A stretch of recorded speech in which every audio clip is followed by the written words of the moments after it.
if you look at a map, it's not difficult to find Mongolia, of course, but it's sandwiched between Russia and China, and it's been a buffer between the two countries for a lot of years. So there's some political aspects there, but it's definitely different geographies. You go in the south, you've got the Gobi Desert. You go in the north, they've got a place called Little Switzerland, called Murren, which is spelled moron, but call it Murren. And, you know, high mountain peaks, looks a lot like Switzerland, beautiful area. Grasslands to the west, and kind of barren lands to the east, barren lands to the west. And some kind of very cold places there. So a very diverse geography. Ulaanbaatar would be beautiful, lush green grass, July and August. We were very surprised in October where all the evergreens, the conifers, turned yellow and the quills fell off. That was definitely new to us. Like, well, the evergreens aren't evergreen. They're turning brown. But they'll turn brown, and it's windy there, very windy. And you'll actually, the Mongolians will have their cheeks with blood veins that have, you know, kind of popped in there because there's so much wind, and so they have red cheeks all the time. But the wintertime is very cold. It's often 30 below zero for months. And it's a cold where you feel it. You think you go out in the trash and throw the trash away outside, and walking 20 feet and back, it hurts. So it can be very cold there. So you want to be prepared for thermal clothes and expedition kind of environment in certain cases.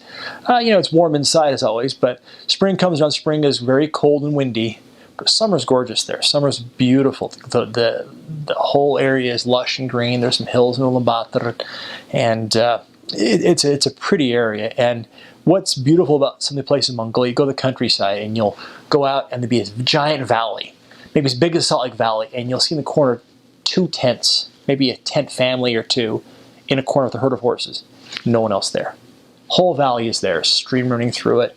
Beautiful place. Lots of wildlife. We had elk walking through town all the time, and in your, 8-point elk in your garbage just sitting there eating. And, a lot of beautiful animals around. You see a lot of camels, a lot of yaks. They're kind of cantankerous. Lots and lots of sheep. So the Mongolians will in many cases, slaughter the sheep in their own houses, in their own apartments. And you'll actually see, especially in the holiday time, you'll see a sheep on someone's balcony, kind of there, like, get me out of here, someone help. Next day, there's a sheepskin laying out on the balcony. You know what's coming. Actually, they'll take the sheep in the living room, lay it on its back. Like a lamb to the slaughter has a great meaning after you see a Mongolian slaughter a sheep. And they'll go by and they'll cut an incision just below the rib cage, put their hand in there, and pop the jugular. And the sheep kind of fusses a little bit, but not much. And then the sheep just bleeds itself to death inside its body. And then they open the skin up, and they take each piece of the sheep out, part by part. And the time they did a Mongolian house, there was 1 drop of blood on the floor. Got everything out cleanly, and then they clean the organs, they clean out the intestines, use it for sausage. They use everything but, I think, yas, tsas, and bas. They don't eat the bones, they don't eat the hair, they don't eat the excrement. Everything else they eat is kind of the joke with the Mongolians. It's pretty accurate. They'll take the internal organs and make them into sausage. They'll eat the ribs, the meat. They'll even eat the heads, which the old man was doing. So they do actually eat a lot of things in Mongolia. And at the time, at least, it's probably still the case. Livestock outnumbered humans 200 to 1. So lots of animals in Mongolia. But a beautiful place, a lot of empty space and open land and vistas when you get out of the city. And beautiful area. The food was by no means crazy, I guess, which was the thing about Mongolia. A lot of meat. Meat, potatoes, rice, on the oily side. But you're not eating too many exotic bugs or weird things you might hear in other countries, or groundhog. You're going to eat some innards, some heart and lung and stew like that. But beyond that, it's nothing too crazy. You're going to take onions and mutton and chop it up and put some salt in it, and you're going to put it in kind of a dough, and you either boil it, steam it, or fry it. You boil it, it's banch. You steam it, it's bods. You fry it, it's hosher. And that's the main staple of food. But then you'll take chunks of beef and onion and cook those together and put rice on top. Or you'll put a noodle on top. And those are kind of the main staples. And you also have what's called capital salad, nisla salad, which is a potato salad with egg, maybe some cucumber, Maybe pickle if you're not lucky. Cucumber's much better. And a lot of hyam, which is kind of a summer sausage, where whatever's taken into the meat, into a big sausage, cut up into pieces. Those are kind of staples, and a lot of coleslaw. Those are the staples of Mongolia. So potatoes, cabbage, onions, meat. That's primarily what you get. History of Mongolia, if you're named Genghis Khan, which in Mongolian is Genghis Khan, with a ch as opposed to a g and a khan. Khan means king. Genghis Khan was Temujin, was his birth name, and he was around 1170-ish or so to 1200. The Mongolia area was a bunch of warring tribes in that time. And there's a lot of history tied to Genghis Khan and still very linked directly to him in a lot of ways. But it was just warring tribe after warring tribe, and no one was safe, and your bride could be stolen in a heartbeat and taken to a different village, and you could be ransacked and killed, and that's how life was there. And not going too much history, but Genghis Khan unified all the people through warfare. Some alliances, but then they conquered and kept conquering. And what was unique about the Mongolians, as much as they're perceived as being barbarians, they actually had a code of ethics, a law called the Yasa. And they actually, it was almost a circle. If you're on the outside of the Mongolian circle as they're expanding, bad place to be. Brilliant tactician, Genghis Khan was. Very great warriors. Had used the horse amazingly well. They adopted technology.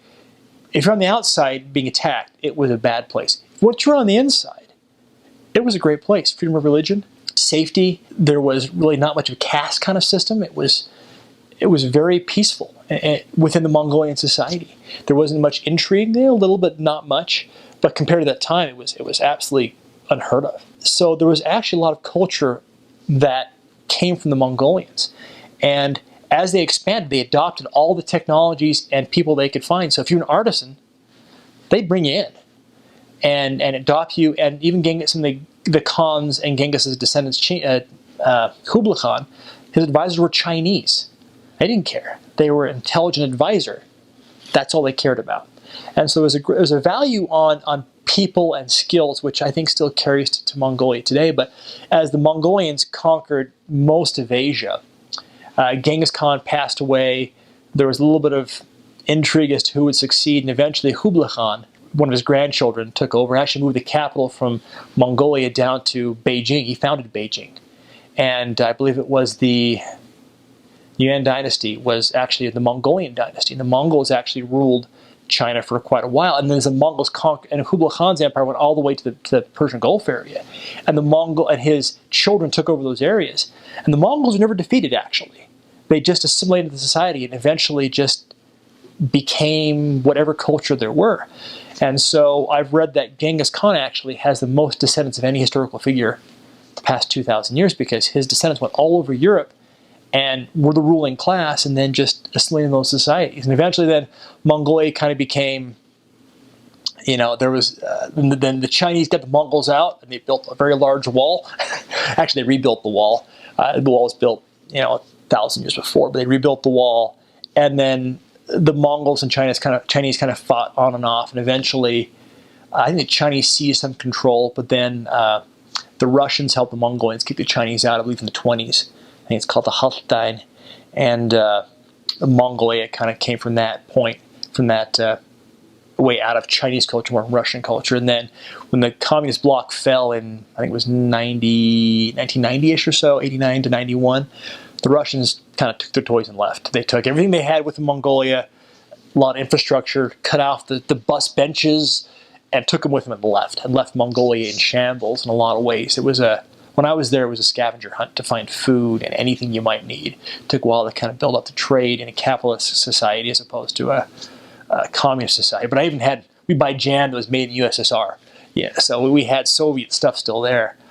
But they then transitioned into democracy, and it had really a relatively stable democracy since then. Sometimes it elected communists into power, but it's been a democracy, which has been interesting. So, a little history of that I know of Mongolia. There's a lot more to it, but that's a thumbnail sketch. What's unique about Mongolia was, as much as we kind of think Mongolia, China, Asian, Mongolia is much more aligned with Russia and became a Russian satellite country, not so much part of the Soviet Union, but part of the Soviet bloc. much like you would see Bulgaria or Czech Republic might be. And so there's a strong Russian tie. And so the capital of Ulaanbaatar was a nomadic capital until the last 100 years. And the Russians came in and said, now we're going to put stakes down.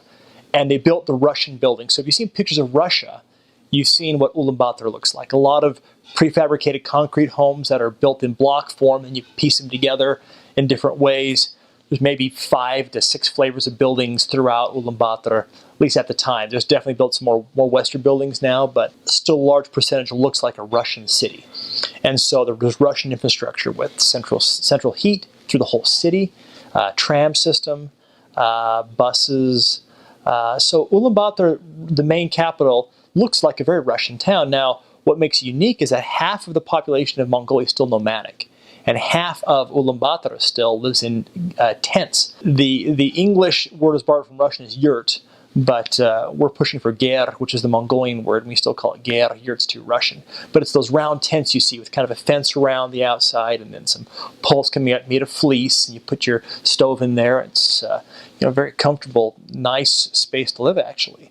And so that's a traditional nomadic dwelling you see in the countryside. People live in those, but also in the city, people have their land, build a wall around it, and put 1 or 2 different gers in this area. You'll have your 2 tents, you'll have a train, a place to park your car maybe, and so you have a ger village on the outside, which, in some cases is more, poverty style living. In other cases, it's actually not. Some are actually quite nice.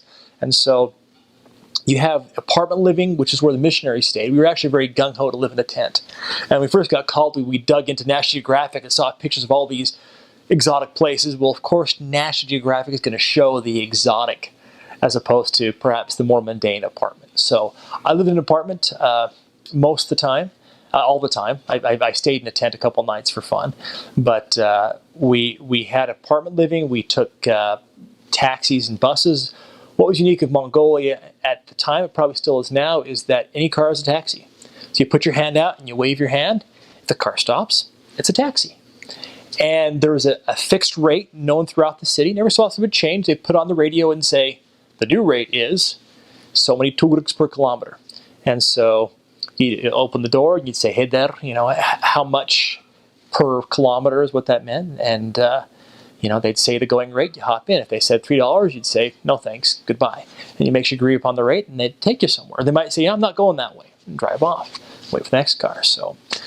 And at the time, Mongolia is much more crowded now, a lot of cars, but at the time there's very few cars there. And so finding a car was difficult. Buses were a good way to travel, though they were very, very packed. So we travel in buses, and Ulaanbaatar itself is only, I think, 7 miles by 2 miles. It's not a very big city. And Irnet and Darkhan are much smaller, and then all the Soms are smaller than that. So cars is the main transportation, but motorcycles a little bit here and there. I never saw any bikes, which was interesting. The horses are still very common, especially as you get more remote. Very horse riding population, so you might see people come by in horse. The city, not as much, just too much traffic, but you get more in the outskirts, and people are still riding horses around quite a bit. I don't know if any missionaries have tracked on horse yet. We advocated that, but I don't know if that ever happened. So living was electricity, hot and cold running water most of the time, relatively comfortable. Mongolian is actually, though it's in Asia, it's a Euro-Altaic language, which means it's in the Turkish family.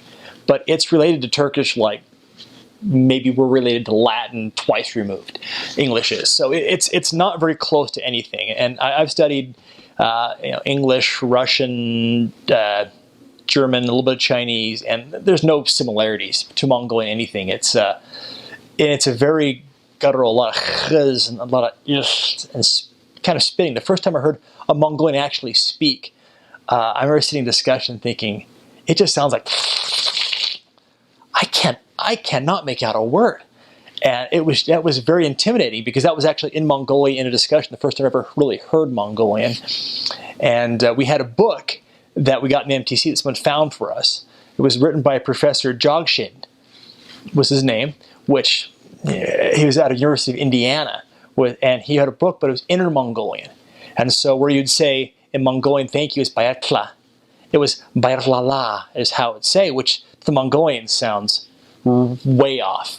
It's almost like Creole to perhaps a northern American, like you're a New Englander. So the few words we learned were very tricky, but it's unique language, a bit like German, where you put the verb at the end in a lot of cases. German's mostly in the past tense, but so I am going to the stores, be del Gortjaven. So the store, going. And so the verb comes at the end.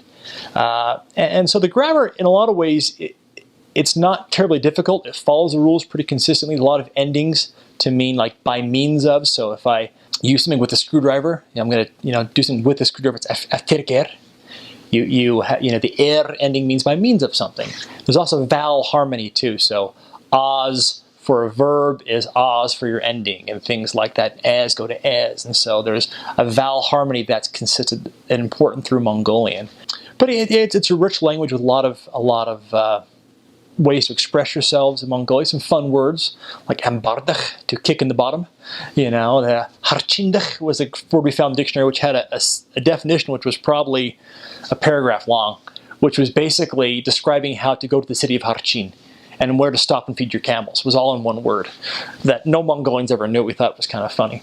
But it's a language that it was very interesting to learn and to hear. And I remember the first time I ever recognized a real word was, we finished discussion with the translator, and we said, do you want to do some more, or do you want to leave now? She said, Yavmar. And I'm like, Yavach, to go. Mar, want to. Yavmar, you drop off the ach, means I want to go. You want to go. I understood you. I was so excited to actually understand somebody in Mongolian. So some of the fun things when I first got there is one of the couple said, here's what you do. Just point to something and say anyway. What? Just say anyway. And what he was saying was in Mongolian, anyway. En, this, you, what, they is a question word. Anyway. Anyway. Just anyway. So the first day I'm there, the senior elders interviewing the missionaries, and there's a Mongolian kid there. And they were very helpful. And so I pointed to anyway. Malt. Okay, malt. Great. Anyway. Finger. Okay. Anyway, cement. I got cement. So there's some cognates there, computer, import, export, but it's a tricky language, a lot of spitting. So, if I speak some Mongolian, the mic praktikadik be Ulaanbaatar tomlok paisna, kind of how it sounds, which is not very good. My Mongolian was never great because I spoke Russian the first half of my mission. And so learning enough to communicate. And most of the people, my students in school who helped teach me as I taught them, were girls between the ages of 15 and 24. So I speak a bit like a Mongolian girl, but the men have much more of a masculine, deep sound. But it's an interesting language, one that is fun to speak. The first things that I noticed about Mongolia is you're flying to a different place across the world. We flew Salt Lake, San Francisco, Tokyo, Beijing, say 2 days in Beijing, then to Mongolia. So you feel like you've gone on complete other side of the world, which I guess you have, and you expect this foreign people. And what struck me was how familiar they were. How many faces of Mongolians were the same faces of people that I knew at home.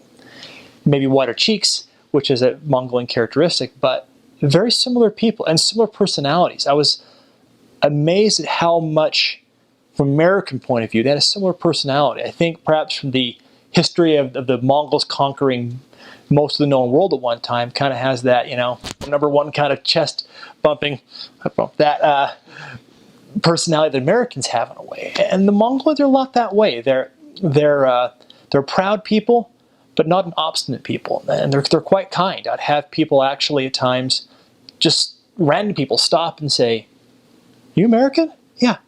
Come to my house for dinner tomorrow night. Here's my address." And you show up and they'd feed you. And they wouldn't ask anything from you.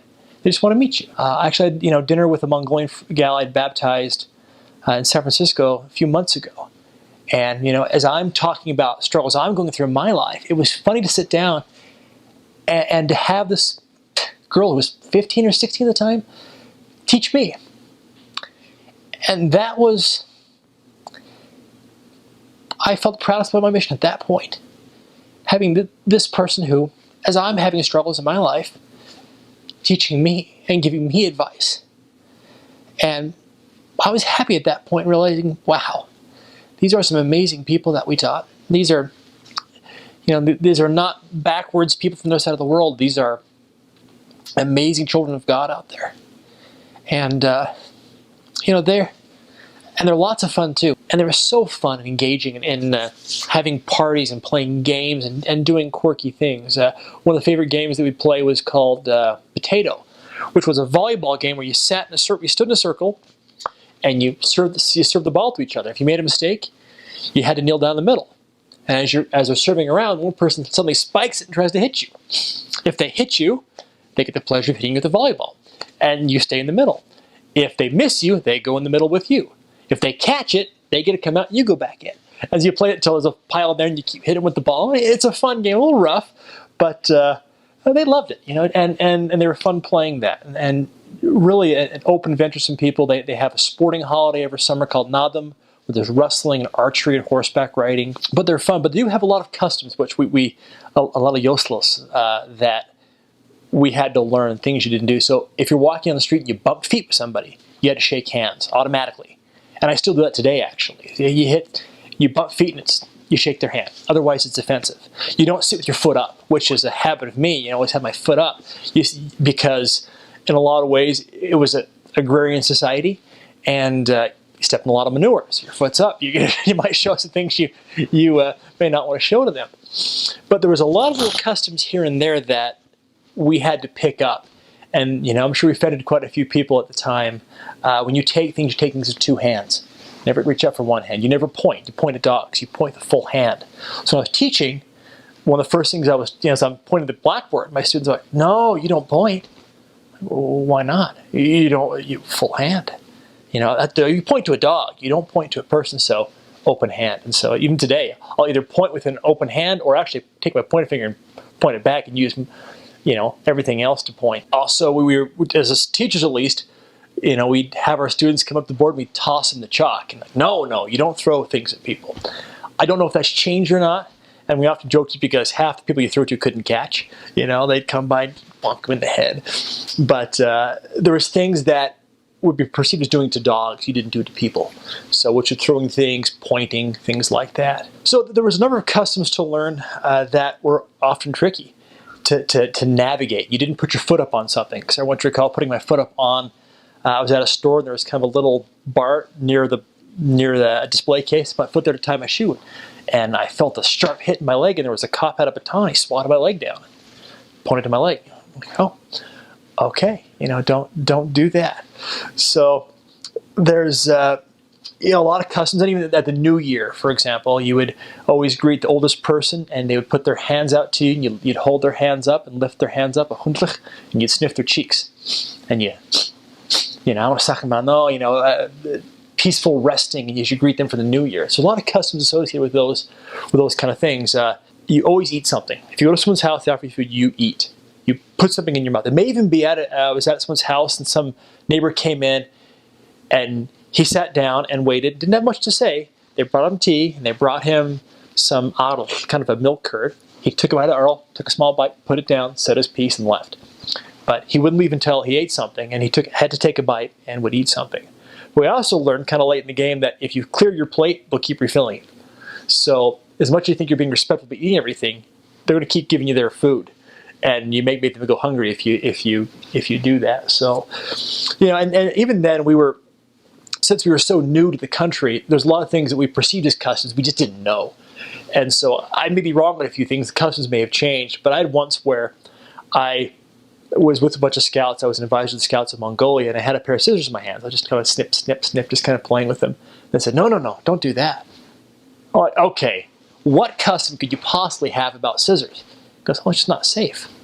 Oh, okay, yeah, you got me on that one. Okay, I put it down. But there was a great, there's a beauty and simplicity to the people in the way they think. And one of my newer companions, who actually was a high school friend of mine, he'd just come to the country in the second group, and walking down the street, and there's not uncommon to see older gentlemen squatting down with a blowtorching a goat head, and then eating the meat off the goat head. You burn the hair off, and then you eat it. To an American, blowtorching a goat head is a little odd, but so he says, my companion says, can you ask him if I could take a picture of him?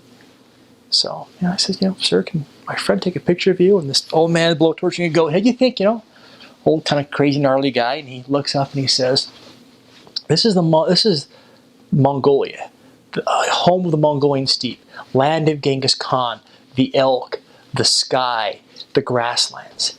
And you want to take a picture of a man cooking a goat head? No, go take a picture of something pretty."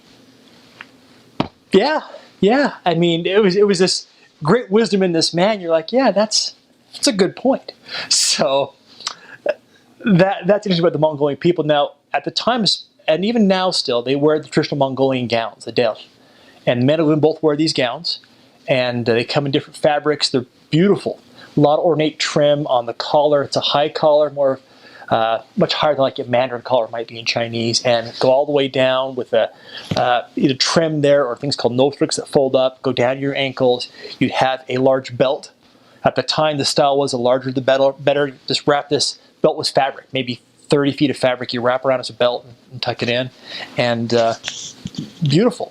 And they still wear it today to church or to baptisms, celebrations, or just on the street to school. Now, Western clothes have definitely moved in more, but the del is still a very well accepted bit of clothing. I still wear mine around for occasions as well in the U.S. But so the traditions are still there in a lot of ways, which is neat about Mongolia. Where yes, there's a lot of familiar things about it, but it's also still traditional in a lot of ways. Be Mongol Hendrikta ich sein Zagban Paisna.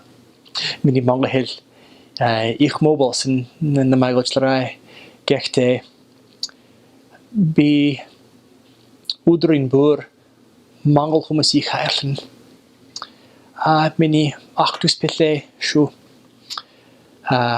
be Mongol Bakta Ik Sorsen Ich Humus Tenelsen and Tenehumus Mini ich sein Nightspulsen. Jesus Christine Sum ich Tom Bossen get geek be Nighten Arin Chram Mangeld Nightspulsen be ich Nightig ich Zelpertig.